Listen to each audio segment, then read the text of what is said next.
touch that carrier again, and we're taking both your babies right now. Those were the first words the HOA president's police officer husband threw at the exhausted maintenance worker standing on his own porch.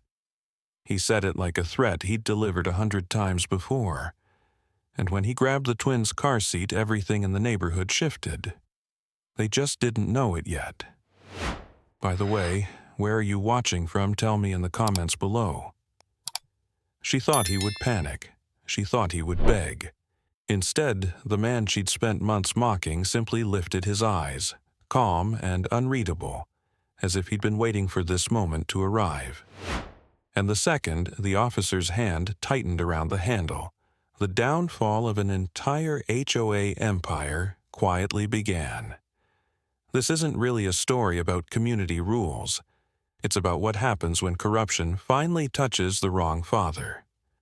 Before I reveal the exact second the uniformed husband realized he'd crossed a federal line, let's go back to the morning this storm actually formed. He had been sweeping leaves along the HOA walkway when the first complaint came through. Not a real one. Just another petty warning written in clipped handwriting about visual clutter and non-compliant storage. The president issued these slips like confetti, scattering them across doorsteps she didn't like. But he didn't react, simply folding the paper into his back pocket with that same steady quiet she mistook for submission. She never noticed how he measured spaces, how he watched angles, how his gaze recorded everything. He wasn't new to pressure. He wasn't new to threats. But after losing one child years ago to a system that failed him, he had learned to wait for timing, not trouble. The twins were all he had. 2 premature boys with lungs still learning the rhythm of the world. Their tiny breaths were the only sound that softened him.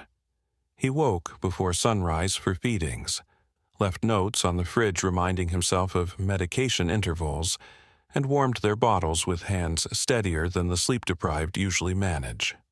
Those boys grounded him more than anything behind his hidden badge ever could. Neighbors often saw him pushing the stroller at dawn, eyes ringed with fatigue, but movements controlled, precise. They whispered questions about him, the maintenance man who always looked like he carried more weight than the job required. No one understood why the HOA president was so fixated on him. They assumed it was personal irritation or a power trip. They didn't know it was because he quietly refused every falsified fine she slipped under his door, breaking the pattern of compliance she relied on. Meanwhile, he noticed everything she didn't want noticed, which homes she targeted, which families she bullied, which violations magically disappeared when money exchanged hands.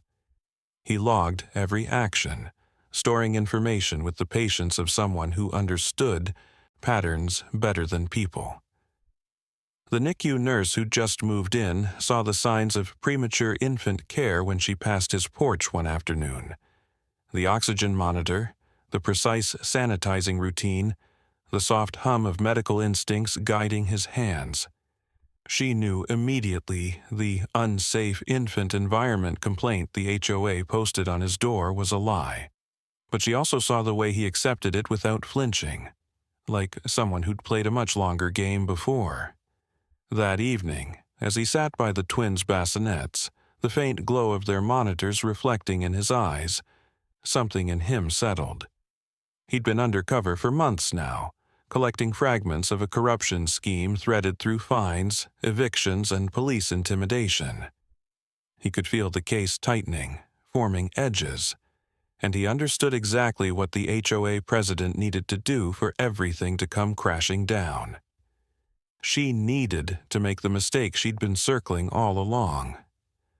Across the street, the president paced on her porch under the bright porch light she'd mandated for community safety. Her husband leaned against their patrol car, convinced tonight she had enough of an excuse to act.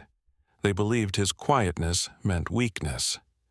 They believed exhaustion made him small. Inside his house, he clipped his old keychain, the plain metal one no one ever looked at twice, onto his belt. It brushed against the hidden badge pouch beneath his jacket. He didn't touch it. He didn't need to. He knew exactly who he was, even if no one else did. When the knock finally came, sharp and rehearsed, he lifted one twin into the carrier, buckled the tiny straps, and whispered reassurance.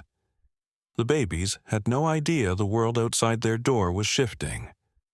No idea that their father had spent months building a silent case, waiting for the one move that would expose everything. He opened the door. The president stood with a smug tilt of her chin. Her husband squared his shoulders like he owned the house. They didn't ask permission. They didn't wait. They stepped forward as though the infants were already theirs. And for the first time, he let them. Not because they had power, because he finally had what he needed.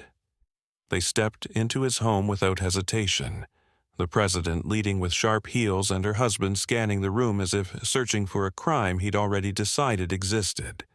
He didn't argue or demand a warrant. He simply closed the door behind them, letting the sound settle like a quiet signal. The twins slept in their carriers near the sofa, unaware of the danger gathering above them. The officer moved toward them with the swagger of someone who'd never been challenged. The president stood beside him, already imagining the story she'd share at the next meeting. Neither noticed the small red light blinking from the shelf behind the man they underestimated. He stayed near the wall, neither blocking their path nor stepping aside. His stillness unsettled the officer more than he expected. There was no fear in his eyes, no confusion, only the kind of focus that measured people instead of reacting to them. The officer cleared his throat and announced he was initiating an emergency infant removal due to immediate environmental threat. The president nodded with smug satisfaction. Outside, neighbors drifted closer, porch lights brightening as curiosity took hold. Through the window, the NICU nurse stopped mid-stride, sensing something dangerously wrong.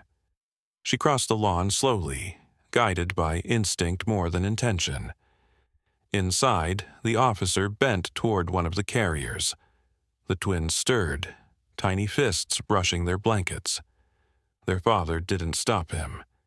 Instead, he shifted slightly, placing himself where both the officer and the carrier remained in the camera's line of sight.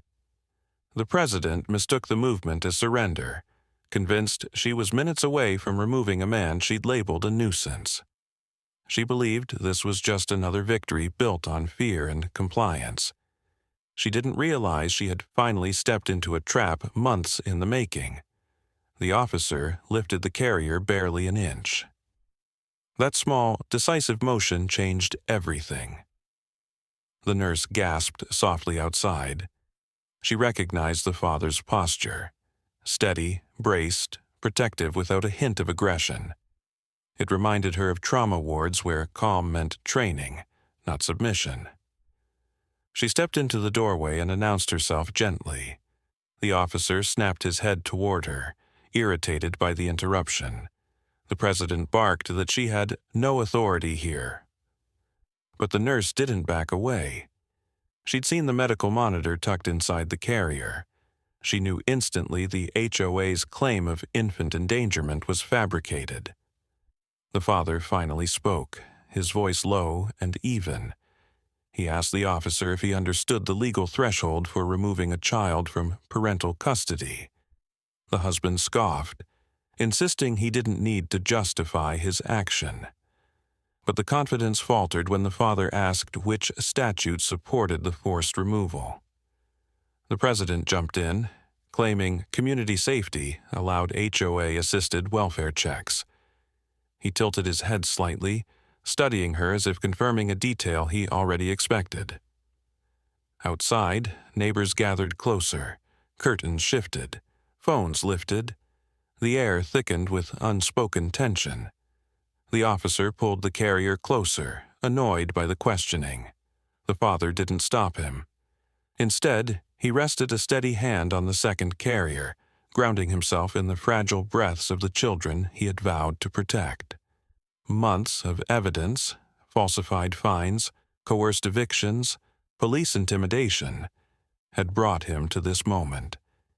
And now the officer had finally committed the very act investigators needed to expose everything. The nurse watched the silent exchange, sensing a shift she couldn't yet name. He inhaled slowly, letting the weight of the moment land.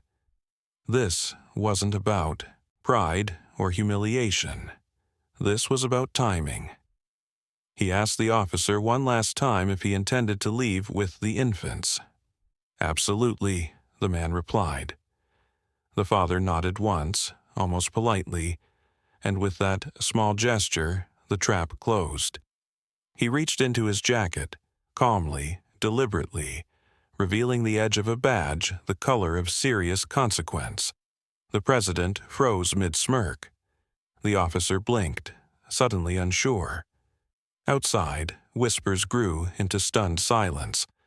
The quiet maintenance worker had just revealed the truth none of them were prepared for.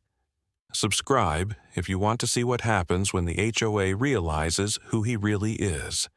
The badge wasn't fully exposed yet, just a glint of federal metal beneath his jacket, but it was enough to freeze the room. The president's expression collapsed first, her confidence flickering like a faulty light. Her husband straightened, eyes narrowing as if squinting might change what he thought he'd seen. The father didn't speak right away. Silence, in moments like this, carried more force than shouting ever could. The twins shifted softly in their carriers, adding a fragile reminder of why this confrontation mattered at all. Behind him, the tiny red recording light blinked steadily, capturing every breath. The nurse stepped halfway into the living room, her gaze focused not on the badge, but on the father's posture. She recognized the instinctive readiness. Feet grounded, weight balanced, shoulders relaxed but controlled. Nothing about him matched the image the president had painted of a confused, overworked maintenance man.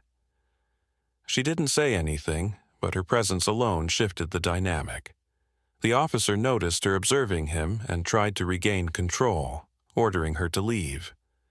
She held her ground, stating calmly that as a medical witness she had every right to remain during a welfare intervention.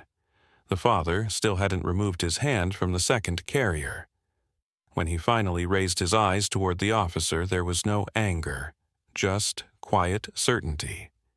He asked if the officer understood the implications of conducting a forced removal without legal grounds, proper documentation, or verified danger. The officer barked that he didn't need a lecture from a groundskeeper. That single dismissal, sharp, arrogant, careless, landed exactly where the father needed it. Every neighbor outside heard it clearly through the open door. Phones were already recording. The president hissed at her husband to just finish the removal. He shifted the carrier higher in response. That motion sealed it. The father stepped forward, not aggressively, but with the precise calm of someone who had been trained to intervene without escalation. He positioned himself directly in the officer's line of sight and finally drew the badge into full view. Federal letters caught the overhead light. The nurse inhaled sharply. The president stumbled back a step. The officer's grip faltered, but he didn't. Release the carrier. Pride pinned him in place, even as fear crept into his eyes. The father identified himself quietly, stating his federal division and authority level. The president sputtered, claiming he was impersonating law enforcement. But the badge was real, the number verifiable, and the authority unmistakable. He informed them both that this interaction, every second of it, was being documented by federal surveillance as part of an ongoing corruption investigation. The officer's face drained of color. The president's voice cracked as she insisted it was all a misunderstanding. He didn't respond to either one of them. Instead, he turned toward the nurse and asked if she had witnessed the officer lifting the carrier without consent.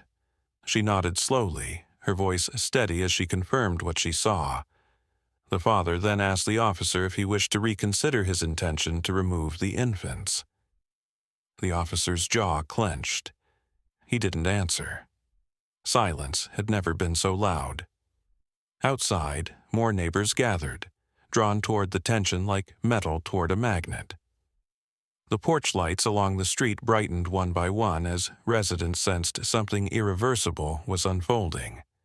They came expecting to watch a humbling, expecting the president to win another battle. But the scene before them was something entirely different. When the officer finally lowered the carrier back to the floor, the father acknowledged the motion with a single nod. It wasn't gratitude, it was documentation, an important behavioral marker in an escalating case. Then he turned toward the president, asking if she wished to continue her claim that the twins were unsafe. She tried. She started to form the words. But with neighbors gathered at her property line and cameras recording from every angle, the lie wouldn't hold. She swallowed it instead. The father crouched down beside the carrier, checking the straps with the gentle precision of someone who knew the medical fragility of premature lungs. The nurse stepped closer, ready to assist, her instincts overriding the chaos around her. The officer took a single step back, then another. The badge had stripped him of the power he thought was unquestionable. He muttered that the situation needed clarification, but his voice lacked the authority it carried minutes earlier. The father stood again, fully calm. He informed them that federal units were already monitoring the neighborhood. He didn't need to raise his voice. His certainty filled the room more effectively than shouting ever could. The president attempted to regain control, ordering her husband to leave. He lingered, torn between ego and fear. But the decision wasn't his anymore. The father stated that the next steps would be handled formally, and that their presence in his home was no longer lawful. The officer's hand twitched near his radio, but he stopped himself. He finally turned, leaving the home with rigid shoulders. The president followed, her composure cracking as she stepped past the nurse without a word. Neighbors parted like a quiet tide as the couple exited into the night. The father didn't close the door immediately. He let the moment breathe, letting every witness absorb what they had just seen. The power that once pressed down on him had shifted. The investigation he'd built piece by piece had finally reached the edge of revelation. He looked down at his twins. The fight wasn't over, not yet. But tonight, the ground had moved under the HOA's feet, and he was just getting started. He closed the door slowly, letting the night air settle before the latch clicked. The house felt different now. Not safer, not yet, but aligned.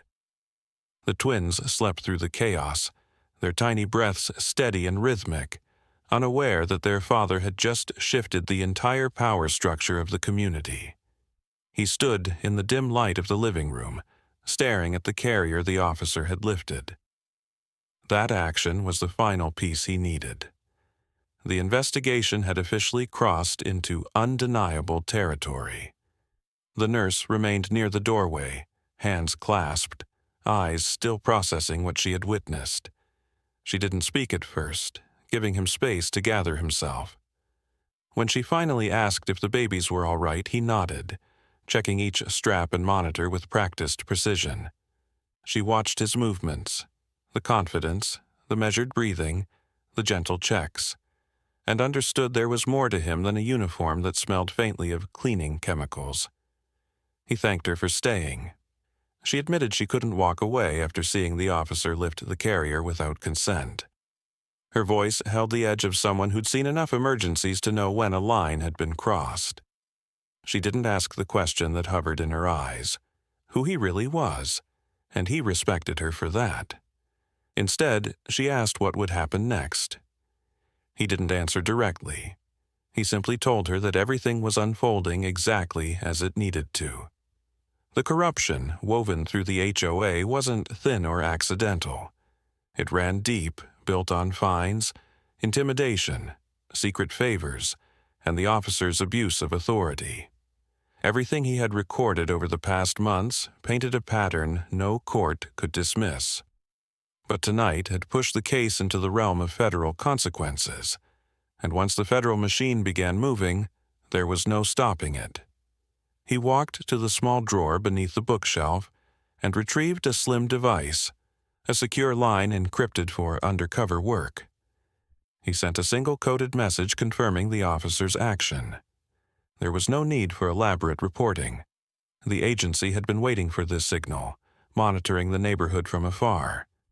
With that message, the ring expanded. Some units would begin positioning themselves. Others would review the live footage. The investigation had reached the threshold for tactical preparation. The nurse stepped back when she realized he was sending something significant, but she didn't leave. Instead, she asked if the HOA president would retaliate. He replied that retaliation had already begun long before tonight, in the fines, the accusations, the lies. Her next move would be driven by panic, not strategy. And panic, he knew, always made corruption sloppy. He thanked the nurse again, assuring her she wasn't in danger. She hesitated in the doorway, as if torn between warning him and trusting him. In the end, she said the only thing she could, that anyone who stayed this calm in the face of authority wasn't afraid of them. Then she left quietly, giving him a faint nod before stepping into the night. He locked the door behind her, checked the windows, and returned to the twins. One of them stirred, tiny fist opening and closing. He placed a gentle hand on the blanket, grounding himself in the reason behind every decision he'd made since the assignment began. Protecting them wasn't separate from the mission. They were the core of it. He had lost one child already to a system that failed him. He wasn't losing these two, not to fear, not to corruption, not to anyone. The street outside remained alive with murmurs. Neighbors processed the revelation, replaying the moment the badge came into view. For months, they had dismissed him as invisible labor. Now, they whispered questions they never dared ask before. Their curiosity was the first crack in the power the HOA president held. Corruption thrived on silence, but silence had just been broken wide open. He stepped into the kitchen and retrieved the small box he kept hidden behind cleaning supplies, a portable evidence drive. Inside it was every video, every audio clip, every digital pattern showing the president's manipulation and her husband's unlawful involvement. All of it was neatly organized, ready for federal review.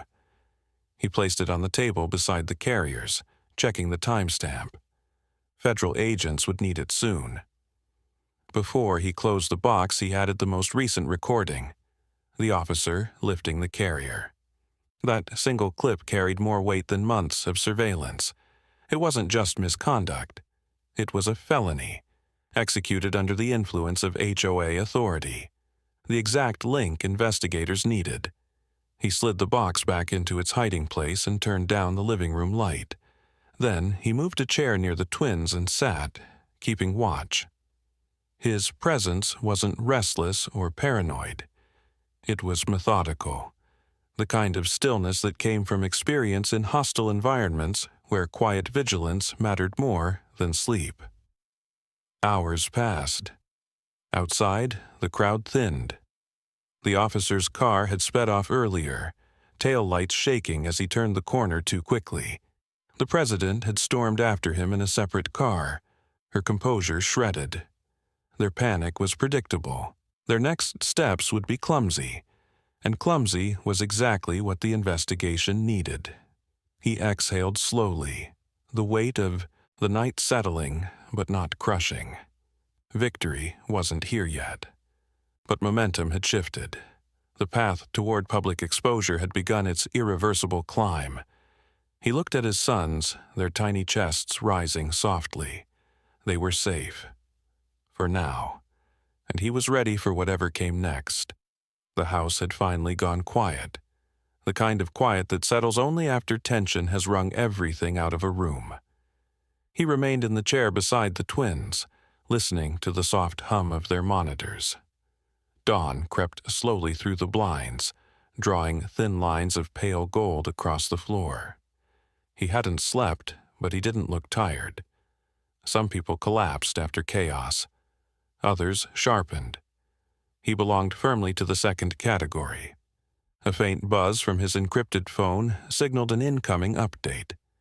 He checked the screen without moving from the chair. A single coded phrase appeared, confirming that surveillance units had positioned themselves at strategic points near the HOA clubhouse and the president's home. The federal gears were turning exactly as planned. He switched the device off again, slipping it back into the drawer where no one ever dared to look. The twins stirred just as the first footsteps sounded outside. Soft, cautious, measured. He rose from the chair and approached the window without parting the curtains. Through the faint outline of shadows, he recognized the nurse making her way toward his porch. She held a thermos in her hands, her posture unsure but determined. After the night before, she hadn't been able to return to her usual routine. Something inside her had shifted. He opened the door before she could knock. She blinked, almost startled by how awake he looked.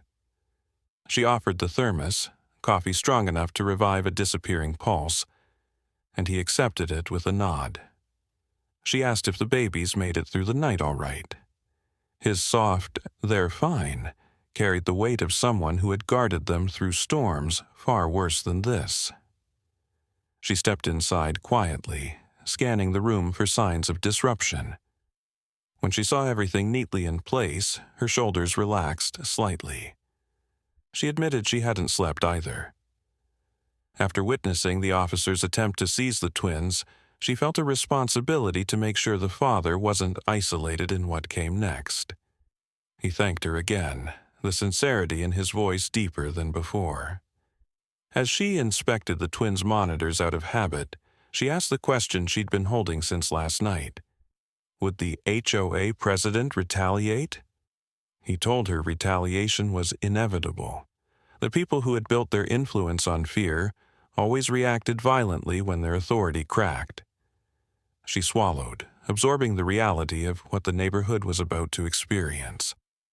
Then she asked what she should do if the president tried to involve her or twist her words. He answered simply, "Tell the truth and stay visible." People like the president thrived in shadows, in whispers, in backroom arrangements. Witnesses with integrity destabilized everything. Before they could say anything more, the sound of raised voices drifted from down the street. Two neighbors argued on the sidewalk, one insisting the father had faked the badge, the other confident it was real. The community was already dividing, forming lines based on fear, guilt, or dawning clarity. He listened from the doorway, observing without intruding. Every shift in public perception mattered. Fearful neighbors became reluctant witnesses. Curious neighbors became active ones. The nurse glanced at him nervously. "What happens now?" He didn't answer with words. He simply stepped back inside and retrieved the plain metal keychain from the table. It looked ordinary, the kind of thing a person might pick up at a gas station. But it was more than that.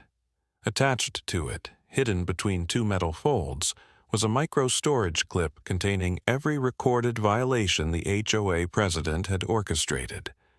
The same keychain she had dismissed as clutter on his uniform was the piece that could topple her regime. As he clipped it back onto his belt, the nurse finally understood why he always wore it. It wasn't sentimental. It was strategic.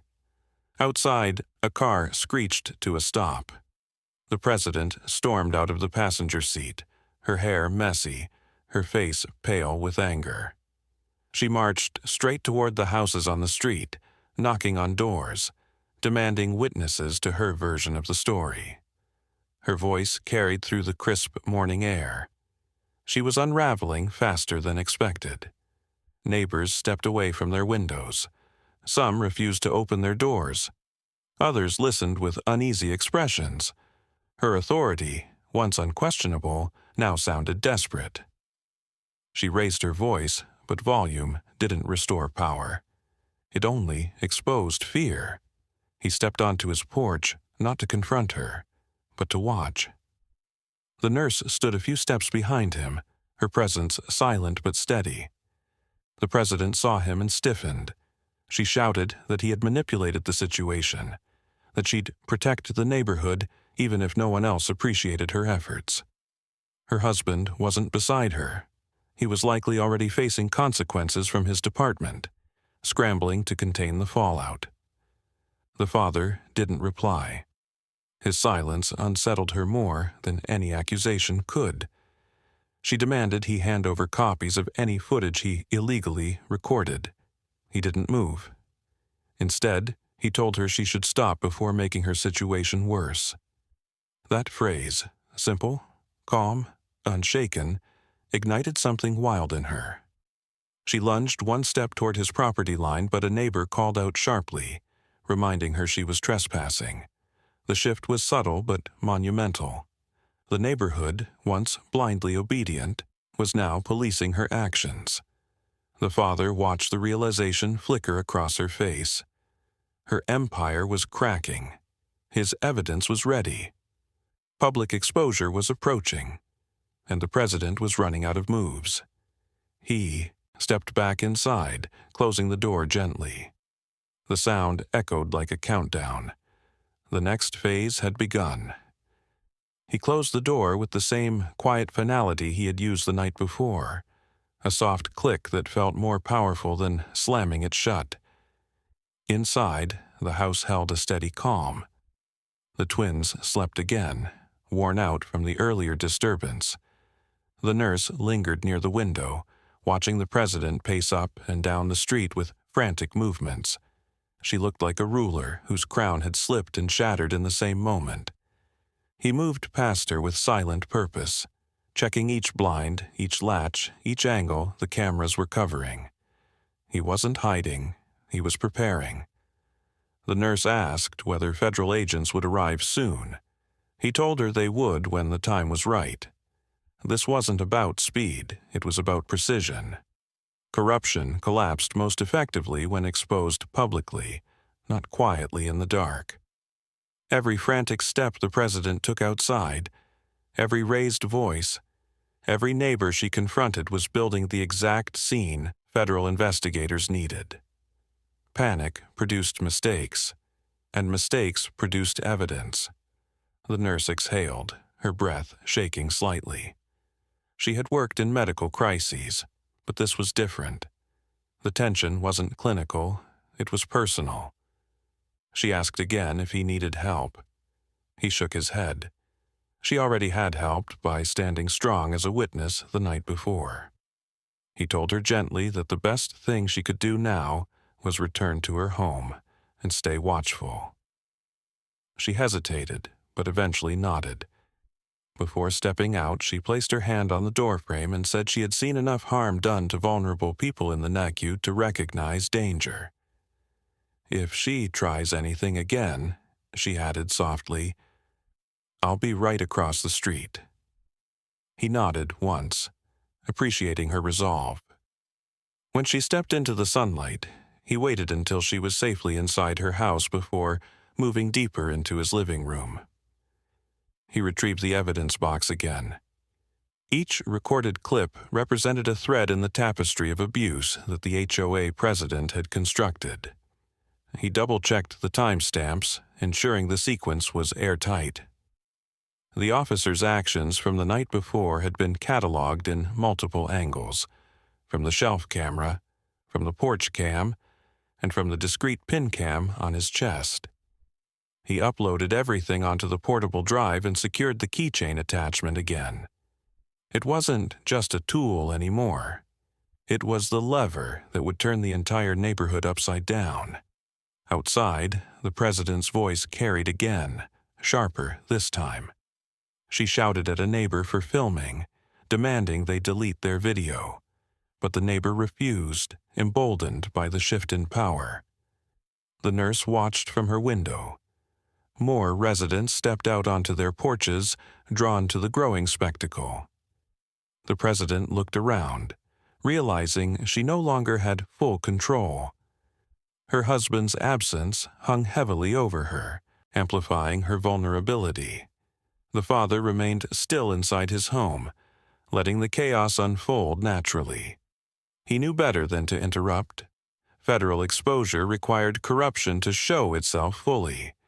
The president's unraveling was proof of guilt more powerful than any piece of paper. And still, he wasn't finished.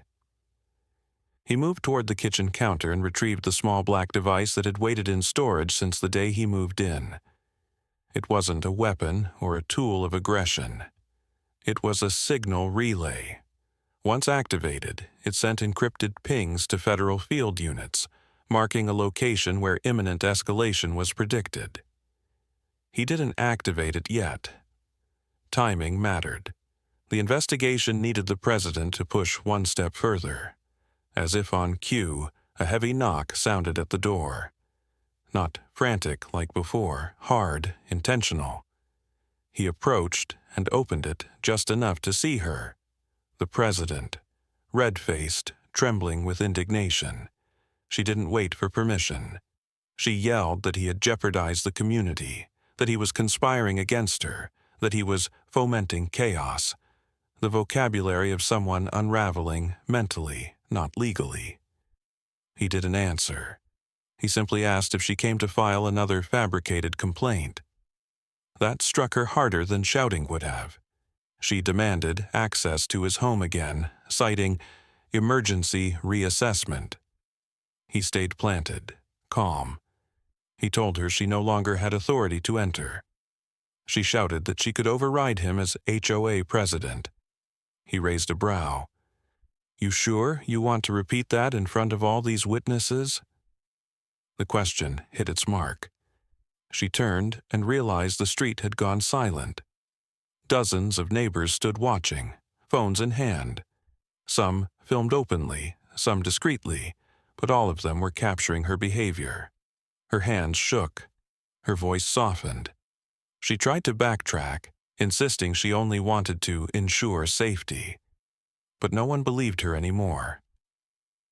The father stepped outside onto the porch, not confrontationally, but with the calm composure of someone who had just allowed an opponent to defeat themselves. His presence alone shifted the atmosphere. Someone whispered, "He's not just maintenance." Another added, "Did you see the badge?" The president stammered as she faced him, trying desperately to recover authority. She warned him that she could still shut everything down. He responded evenly. "Everything is already shutting down, just not the way you intended." That sentence broke her last semblance of stability.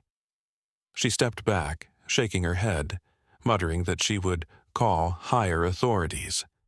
He didn't move. He let her walk away, frantic and unsure, tripping over her own threat.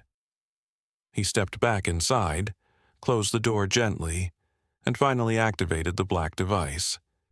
The investigation was no longer gathering evidence. It was moving.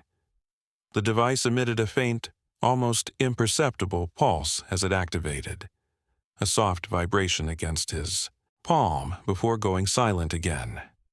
That one signal, simple, quiet, anonymous, would shift everything in motion. He placed it back inside the drawer and closed it without looking down, his movements controlled and intentional. The house remained still except for the twins, who stirred lightly in their carriers, unaware that federal lines had just crossed into action. Outside, the neighborhood held the charged quiet of people waiting for the next explosion. The president had disappeared around the corner, her steps uneven, her voice fading into frantic muttering about liability and community safety. He watched from the side of the window, the blinds angled so he could see without being seen. Her unraveling wasn't a victory yet, It was a signal, and he needed her to tip further, to act one more time based on panic rather than calculation. A knock came from the side door this time.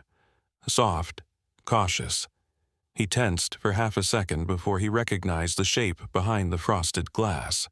The nurse stood outside, clutching a folder against her chest. He let her in quietly. She looked shaken, her voice low when she spoke. The president had just confronted another neighbor, accusing them of colluding with him. The accusations were wild now, scattered, desperate, and yet the nurse worried that a desperate person could become unpredictable. He assured her he had control of the situation more than she realized. She didn't argue, but her eyes asked for more clarity. He couldn't give it, not fully, but he gave her enough to ease her worry. "This ends soon," he said quietly. "Just stay where people can see you." She nodded, gripping the folder a little tighter. When she opened it, he recognized medical reports, the twins' NICU documentation, growth charts, monitoring logs. She had brought copies, just in case the HOA president tried to question the baby's health again.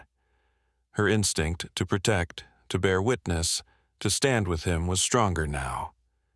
He accepted the folder, placed it on the table, and thanked her with a sincerity that made her blink back emotion. Across the street, the president reappeared, her steps faster, her body tense like a cornered animal. She carried a stack of papers, old HOA notices, violation slips, anything she could weaponize. She stormed toward a cluster of neighbors, waving the papers like evidence of a battle she was rapidly losing. Some stepped back. Others turned their phones toward her. Every raised voice, every frantic accusation, every trembling gesture fed directly into the picture federal investigators needed. He stepped outside again, not onto the lawn, but just onto the porch, hands loosely at his sides. The wind carried the faint scent of cut grass and dust.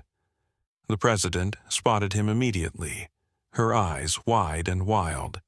She marched toward him, shouting that he had infected the neighborhood with lies, that he had staged everything, that he had no real authority. Her voice cracked on the last sentence. The father didn't speak. He simply looked at her as neighbors formed a semicircle behind her. The nurse stood near her own porch, watching every second. The president's voice rose as she accused him of sabotaging community order. Someone in the crowd asked calmly why she had tried to seize the twins without proper authorization. The president spun toward them, shouting that she didn't need permission to protect her neighborhood. That single sentence, her neighborhood, rang louder than her voice. He stepped 1 foot off the porch, drawing attention back to him. His composure remained unbroken. Then he asked a question that landed with surgical precision. "If you believe this neighborhood belongs to you, why did you need your husband's badge to enforce your rules?" The president froze. Neighbors murmured. Phones lifted higher. Her face changed in an instant. From fury to awareness, from dominance to fear. She realized she had said too much, revealed too much, lost too much. Her mouth opened to respond, but she didn't get the chance. Down the street, a low rumble echoed through the still morning. A pair of dark SUVs turned slowly into the gated entrance. Their windows were tinted, their engines quiet but heavy. The kind of vehicles that didn't belong to delivery services, contractors or residents. The kind that belonged to agencies with authority beyond anything the HOA president could imagine. The president's face drained completely. Her legs wobbled. She stepped back from him as if distance might undo everything. The nurse covered a small gasp, eyes locked on the SUVs as they rolled closer.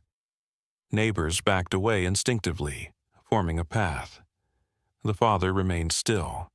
He didn't flinch, didn't smile, didn't react beyond the quiet acknowledgement in his eyes. This was the moment he had prepared for since the assignment began. The SUVs stopped in front of the clubhouse. Doors opened. Agents stepped out. Unhurried, coordinated, purposeful. They carried folders, secured tablets, and a presence that silenced the entire street. The president whispered something. Inaudible, panicked. She turned as if to run, but there was nowhere left to go. The world she had built on fear and manufactured authority was collapsing publicly, piece by piece. One of the agents began walking toward the father's home. The nurse held her breath. Neighbors watched, stunned. The father didn't move. The agent reached him, nodded once, and said quietly, "It's time." The next chapter of the investigation had begun, and the president had just become the centerpiece of her own downfall. The agent's quiet "it's time" hung in the air like a verdict. The neighborhood stood frozen, as if every porch, every driveway, every trimmed hedge were holding its breath. The father nodded once, unhurried, and stepped back inside just far enough to keep the twins in view. The agent followed but remained, respectfully near the threshold, understanding the gravity of the infant's presence. Outside, the president stood trembling, torn between defiance and collapse. The father motioned to the table where the secure evidence box sat. The agent approached with the care of someone handling something fragile, not because of the box itself, but because of everything it represented: months of surveillance, patterns of coercion, recordings of illegal removals disguised as community interventions, and the final unavoidable proof, the officer lifting the carrier from the night before. The agent reviewed the timestamps rapidly, confirming consistency, checking the chain of evidence. Every detail matched the federal timeline. Outside, the murmurs grew. Neighbors whispered to each other in uneasy tones. Some leaned in closer to hear the low murmurs of the agents gathering near the clubhouse. Others pointed toward the president, who kept pacing in uneven circles, clutching her stack of papers like a deteriorating shield. The nurse crossed the street slowly, as if afraid to break the tension. She didn't enter the home but hovered near the porch, offering her presence as a silent anchor. Her eyes met the father's briefly, and she could tell from his steady expression that he had been preparing for this exact moment long before he moved into this neighborhood. Inside, the agent secured the evidence box in a larger sealed container. "Your timeline is airtight," he murmured. The father didn't need affirmation, but it mattered professionally. Then the agent added, "And the officer's action last night, that seals everything." The father nodded slightly. It was never about catching someone in a moment of rage. It was about catching someone in an undeniable, recorded abuse of authority. The agent asked if the father wished to step outside now. He considered it for a moment. The twins stirred in their carriers, one letting out a soft sigh. He stayed beside them for a few seconds before responding. "I'll come out when they're stable." The agent understood immediately. No pressure, no rush. The father's priorities were unshakable. When he finally stepped out onto the porch, the crowd parted instinctively. Some out of respect, some out of fear. Some because they finally understood the weight of what had been unfolding quietly under their noses. The president's breathing hitched when she saw him. Her eyes darted to the agent at his side, then to the black SUVs, then back to him, trying to register the reality forming around her. An agent from the second SUV approached her with a folder. She protested immediately, insisting none of this was legitimate. She shouted about forged documents, conspiracies, neighborhood sabotage. Her voice trembled with desperation, but the agent remained calm, informing her that she was being served with an investigative notice regarding misuse of authority, fraud, and interference in federal operations. She screamed that the father was lying, that he wasn't who he claimed to be. She demanded they arrest him instead. Her words spiraled into incoherence as neighbors filmed from every angle. The nurse stepped forward, her voice steady, and stated aloud that she'd witnessed the officer lifting the infant carrier without consent, and the president's attempt to force entry without legal grounds. It wasn't dramatic. It wasn't emotional. It was factual, spoken with the simplicity that made truth impossible to argue with. That broke what little remained of the president's facade. She charged toward the nurse, screaming that she was in on it, but several neighbors intervened, stepping between them. The president stumbled backward, losing her grip on the stack of papers she'd weaponized earlier. They scattered across the pavement like discarded fragments of the authority she once wielded.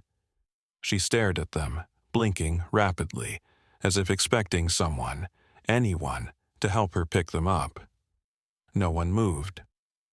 Agents approached her slowly but deliberately. They didn't handcuff her yet. This wasn't an arrest.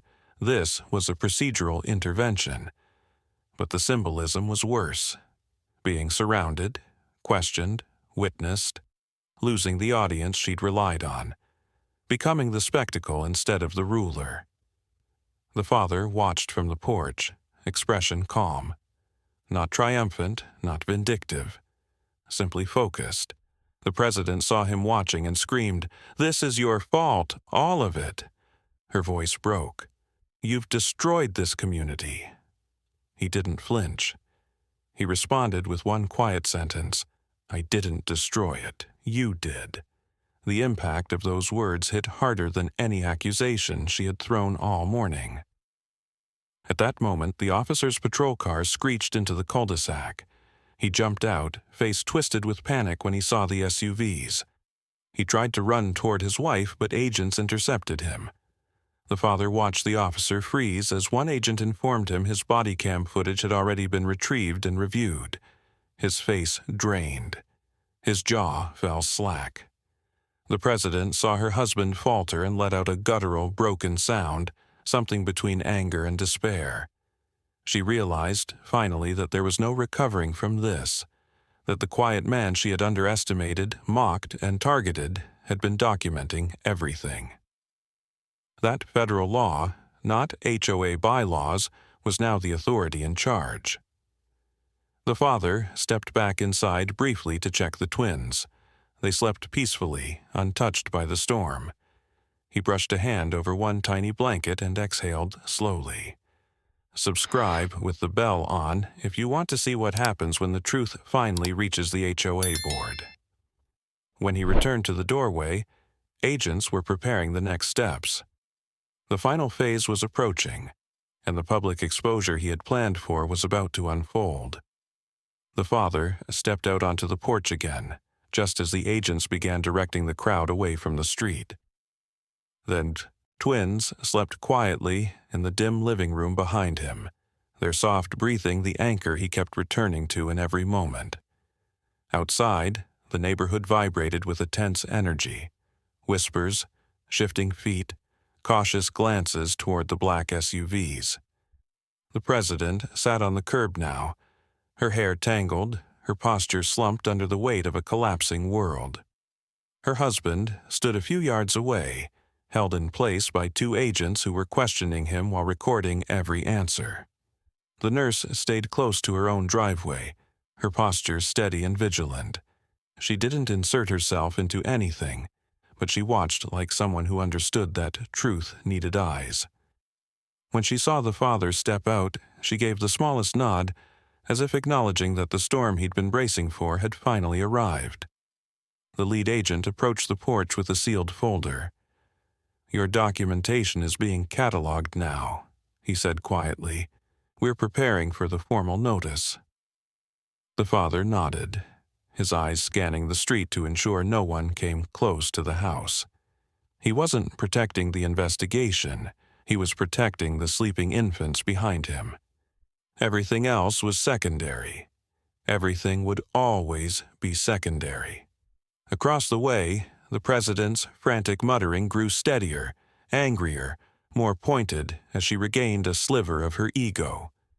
When she noticed the father speaking to the agent, she sprang to her feet. "You can't let him stay here," she screamed. "He's dangerous. He threatened me. He manipulated all of this."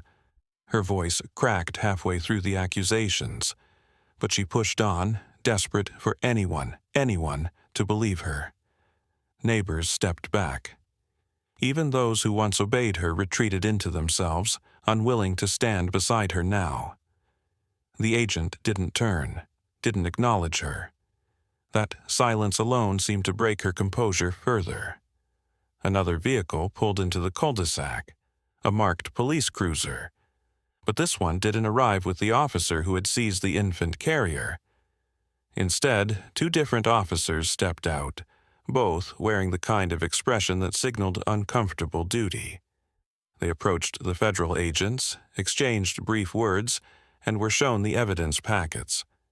When they turned toward the officer who had committed the removal, their demeanor shifted sharply. Professional, stern, unflinching. He tried to protest, tried to explain that it was all a misunderstanding, that he had acted on community safety concerns. But the body cam footage said otherwise. The nurse's testimony said otherwise. The neighbors' videos said otherwise. And the federal badge that had been revealed the night before had invalidated every defense he could offer. When the police informed him, he would be placed on administrative leave pending investigation. The president shrieked as if they had cut her lifeline. She tried to block them, physically stepping between her husband and the officers, but she was pulled aside gently but firmly by a female agent. The president's shoulders shook, her voice breaking into disjointed pleas that no longer resembled leadership, only desperation. The father remained on the porch, watching without satisfaction. This wasn't revenge. This was accountability. The evidence had spoken. The law was moving. His task was simple: witness the collapse, ensure his children were safe, and supply whatever truth was required. The nurse drifted closer, drawn by the gravity of the moment. She didn't step onto his property but stood within speaking distance. "Is this the end of it?" she asked quietly. He shook his head. "Not yet," he replied. "This is just the exposure. The board still needs to face what they allowed." As if summoned by those words, the clubhouse doors swung open. Members of the HOA board emerged, alerted by the commotion. They froze when they saw the SUVs, the officers, the crowd, and the president unraveling in the middle of the cul-de-sac. Panic rippled through their ranks, some because they feared being implicated, others because they had known something was wrong, but stayed silent to preserve their comfort. Agents approached them next, distributing investigative notices. The board members' reactions varied. One tried to deny involvement. Another begged to cooperate. A third broke down immediately, admitting the president forced them into signing off on fabricated violations. Their voices carried just enough to be heard by the surrounding neighbors. The truth spilled out like water through a cracked dam. The president staggered forward again, shouting that the board was lying, that they were framing her, that the father was orchestrating everything. She pointed at him with trembling fingers, her voice hoarse. "He's the danger. He's the one ruining this place." But the words landed flat, hollow. The neighborhood wasn't listening to her anymore. They were watching the man on the porch, the one who had endured their silence, the one who had waited, gathered, documented. He finally stepped off the porch, the ground beneath his boots steady. When he approached the board members and agents, the neighborhood leaned forward as though pulled by a thread. He handed the lead agent his updated timeline and the folder the nurse had provided. Facts, not fury. Evidence, not fear. As he turned back toward his home, a neighbor whispered, He was never just maintenance. Another murmured, "We let her treat him like nothing." Regret threaded through the air like a thin, cold breeze. The father reached the porch again just as the twins stirred inside, a soft cry echoing faintly. He paused, letting the sound ground him. The public exposure was unfolding exactly as planned. The final stage, the full collapse of the president's authority, was next. The faint cry from inside the house anchored him more firmly than any badge ever had. He stepped through the doorway, checked each twin with efficient gentleness, and soothed them back into soft, steady breaths. Outside, the tension in the cul-de-sac thickened as the president continued unraveling in full view of the agents, the board, and the neighbors who had once feared her. He knew the exposure phase was nearly complete. Now came the part people rarely saw, the institutional collapse that followed public truth. He returned to the porch just as another federal vehicle pulled up beside the SUVs. A senior agent stepped out, carrying a larger case and a tablet. This wasn't the casual walk of an investigator gathering statements. This was the stride of someone arriving to finalize a takedown. The board members stiffened. The president's face twisted with a fresh wave of panic.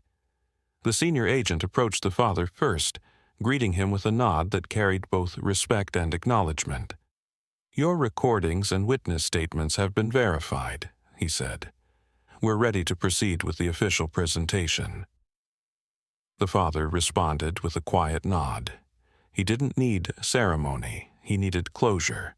For his children, for himself, and for the neighbors who had been bullied into silence for far too long. The agent motioned toward the clubhouse. "We'll hold it inside. The board is required to attend. Given the nature of your involvement, you should be present as well." The father glanced back at the house. The nurse, seeing his hesitation from her porch, immediately stepped forward. "I'll sit with them," she said gently. "They'll be safe."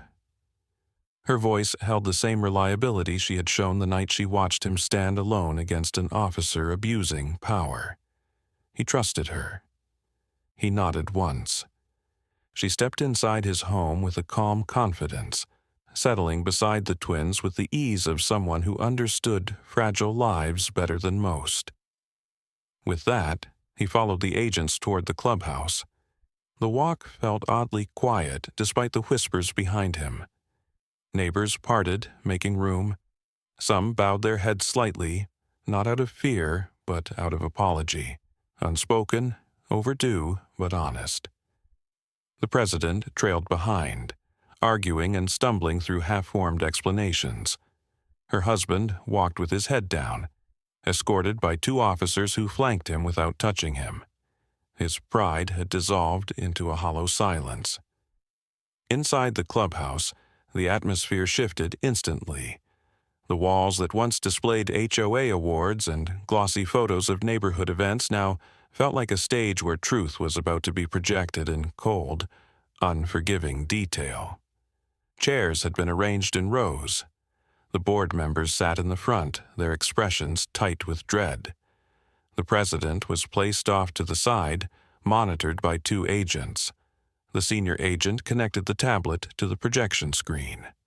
The room dimmed. The father stood near the back, not hiding, but observing. He wasn't the center of the scene, nor did he want to be. He wanted the evidence to speak for itself. And it did. The footage began with the president issuing falsified fines, her tone icy and authoritative. Then videos of forced inspections, each one more invasive than the last. Then recordings of the officer citing non-existent violations to coerce residents into compliance. Gasps rippled through the room as neighbors saw the pattern clearly for the first time, but nothing compared to the final clip. The moment the officer lifted the infant carrier. Silence dropped like a stone. The living room lights glowed in the video, the father's steady posture sharp in contrast to the officer's aggression. The angle captured everything clearly. The unauthorized entry, the fabricated claim of danger, the unlawful attempt to remove the twins. Neighbors shifted uncomfortably. Board members looked away. Even the officer in the room flinched at his own recorded voice. The president tried to stand, insisting it wasn't accurate, but the senior agent stopped her with a single raised hand. "This is body cam, home surveillance, and third-party footage," he said. "Multiple angles, multiple timestamps, verified." Her chest rose and fell in rapid, shallow breaths. The collapse wasn't loud, it wasn't dramatic. It was the slow dawning of someone realizing there were no more lies left to hide behind. The senior agent turned to the board. "You will each be required to submit written statements acknowledging your involvement or neglect in these incidents. Failure to cooperate will result in legal escalation. The HOA will undergo immediate federal audit." The board members nodded with a mixture of fear and relief. Then the agent turned to the father. "Thank you for your work. Your documentation made this possible." The neighbors looked at him then, not with pity, not with curiosity, but with respect. Genuine, overdue respect. The father didn't respond with pride or bitterness. He simply asked one question: "When will the neighborhood be safe?" The agent replied, "Starting now." As the presentation ended, the room broke into quiet movement. Papers shuffled, neighbors whispered apologies, and agents gathered signatures and evidence acknowledgments.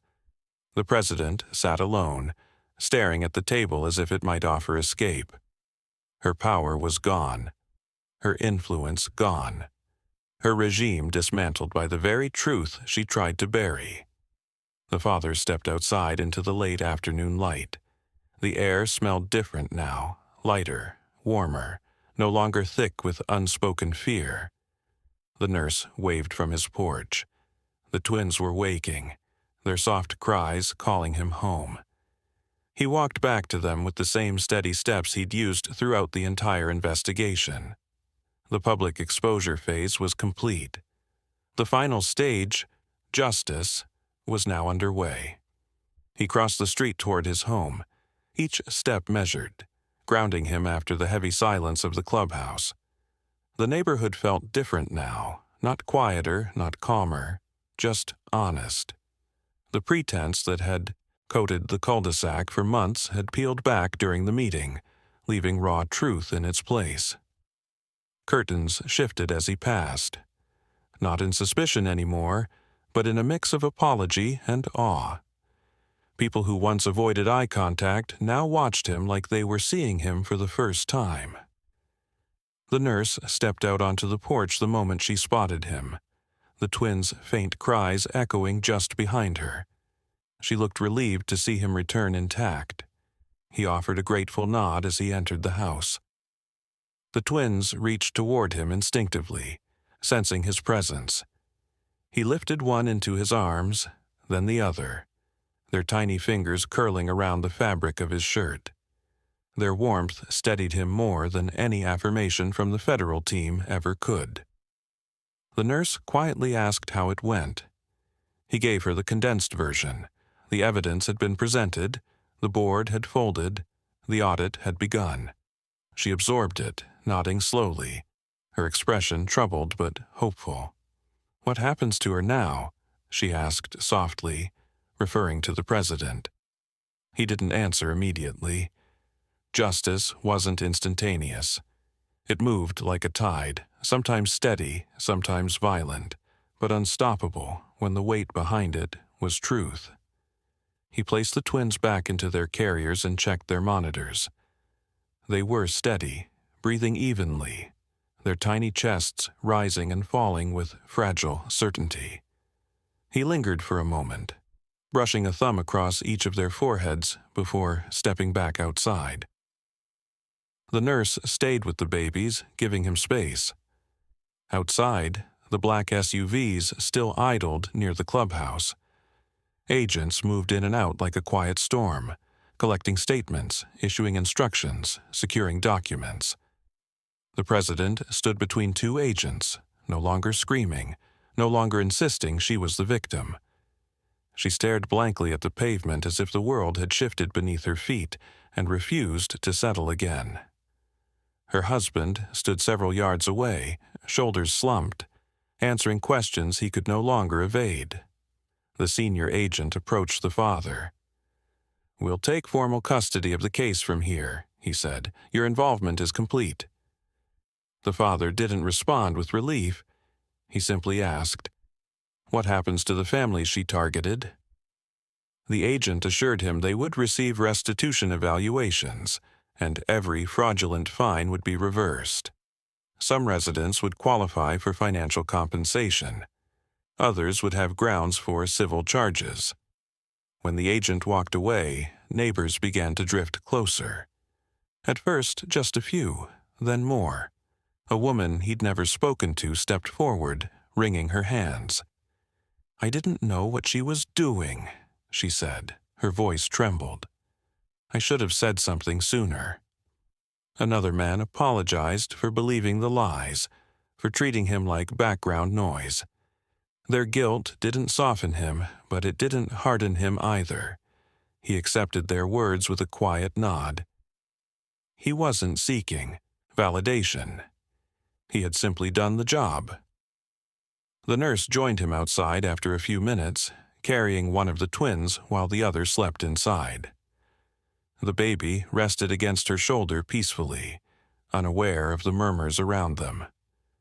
She stood beside him without speaking, forming a small, steady wall of calm in the chaos.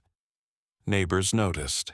Their eyes softened further, realizing the father hadn't been entirely alone, even when they failed him. A sudden, sharp cry broke through the air as the president collapsed onto her knees, finally grasping the magnitude of what was happening. Her voice cracked as she begged her husband to fix it, but he only shook his head, defeated. The officers escorting him had already begun the process of administrative suspension.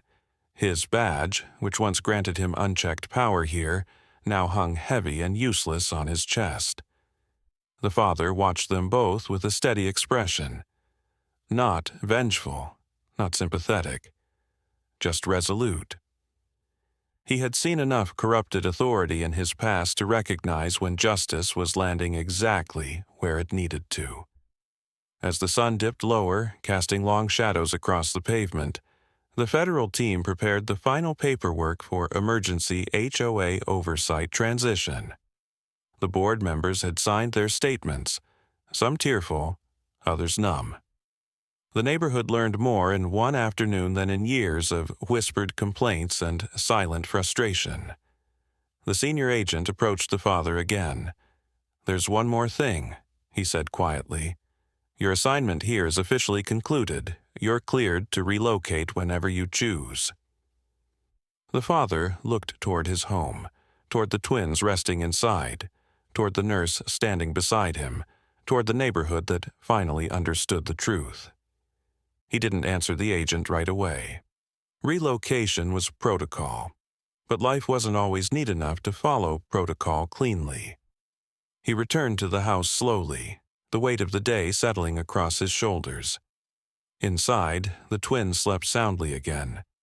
He lifted them both, holding their small bodies against his chest. Their existence, fragile, precious, irreplaceable, was the reason he'd endured months of surveillance and silence. They grounded him far more deeply than any mission ever had.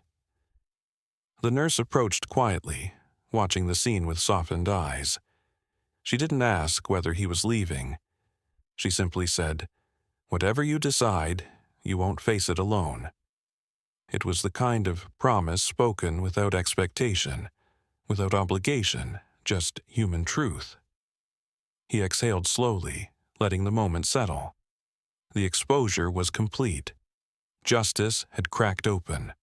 Only one step remained. Resolution. He stood in the quiet of the living room, the twins nestled against his chest, their tiny breaths warming the fabric of his shirt. The nurse watched from a few steps away, arms folded gently, as if protecting the stillness forming around them. Outside, the federal vehicles hummed with low, idle agents completing the final layers of paperwork before clearing the scene. The neighborhood was finally settling, not into silence but into truth. The twins shifted, one letting out a soft sigh.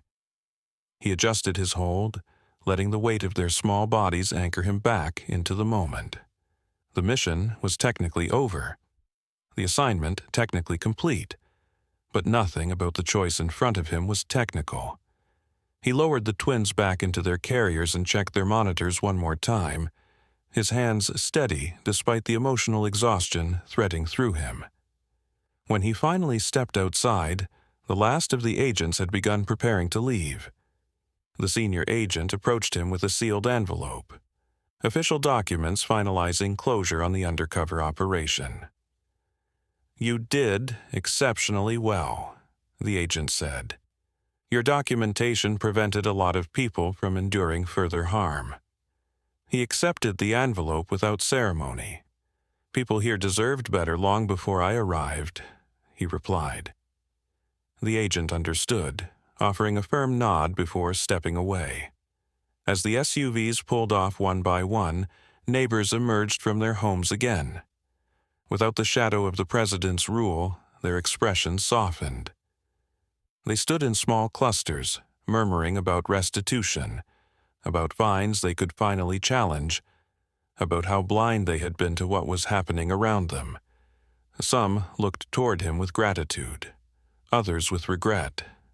But all of them understood finally why he had never reacted the way they expected.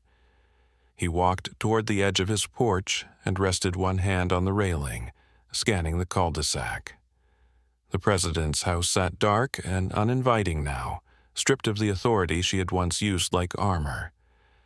She had been transported earlier for further questioning, not in handcuffs, but in the heavy silence reserved for those who had burned their bridges one act at a time.